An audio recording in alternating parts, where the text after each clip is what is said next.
Welcome to Strategy Saturday. I'm Charles Carillo, and today we're going to be discussing how do you create wealth through real estate. So over the last 2 centuries, about 90% of the world's millionaires have been created by investing in real estate. But simply knowing that's not enough. So today I want to go through the wealth building process and how you can start. But first off, here's a few things to keep in mind which will not only help you create your property wealth, but also keep it.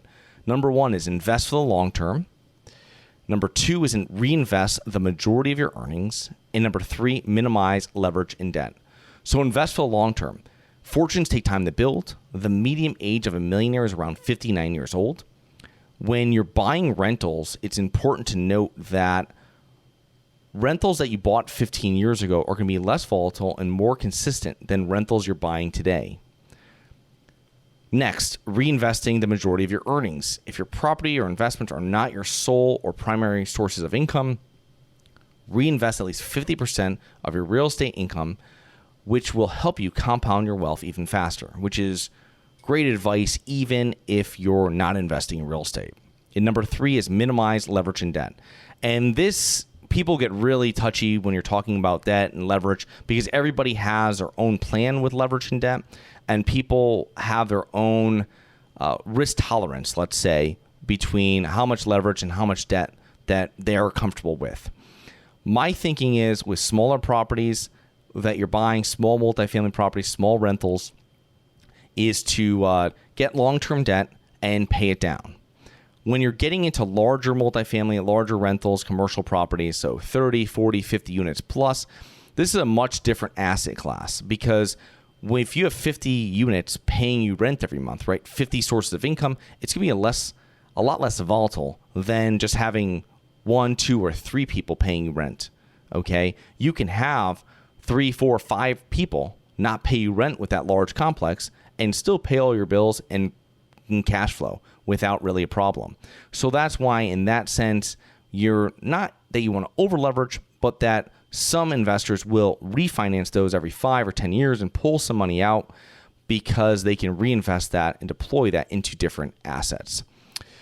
So starting off with one of the first routes to building wealth is what most people know is home ownership. The median U.S. household has approximately 68% of its wealth tied up in its primary residence. Owning your home for multiple decades can create a humble amount of personal wealth if residential real estate continues to compound at 5 to 6% per year. The downfall here is that you cannot get paid cash flow from your house.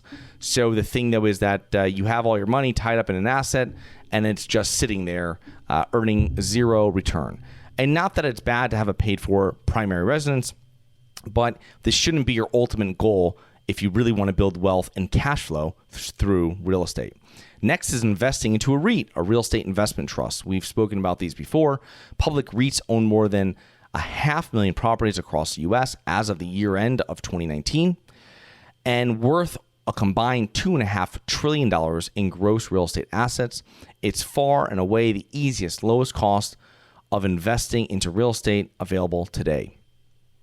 Next is rental property, which is usually what we're talking about on this show. And in 2020, there were approximately 43 million housing units occupied by renters in the U.S., with the overwhelming majority owned by small landlords who owned 1 or 2 properties. This will increase your wealth in 2 ways: property price appreciation and passive rental income. Those are very important to note. And if you're able to source these properties for less than retail, it's going to allow you to generate even more income and build your wealth even faster. So this is what we do here as rental properties. We work through syndications that we do with our investors. And this is what we found to be the best way of generating income. What I didn't know here when I was talking about it is that it's also taxed very favorably, right? Because rental income with depreciation, we get fantastic tax benefits here in the United States for buying rental property and renting it out. Next is renovating to flip. And this is the process by which you purchase a property that needs little or a lot love, fixing up and either renting it or more commonly selling it for a price above which you originally paid, and usually 3 to 6 months, sometimes 12 months earlier. This endeavor takes much more time, hands-on activity. It's taxed at a very high rate.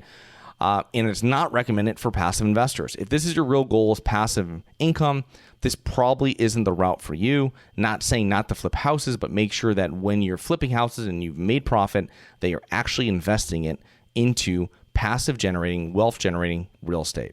So I hope you enjoy this episode. Please remember to rate, review, subscribe, submit comments and potential show topics at globalinvestorspodcast.com. Look forward to 2 more episodes next week. See you then.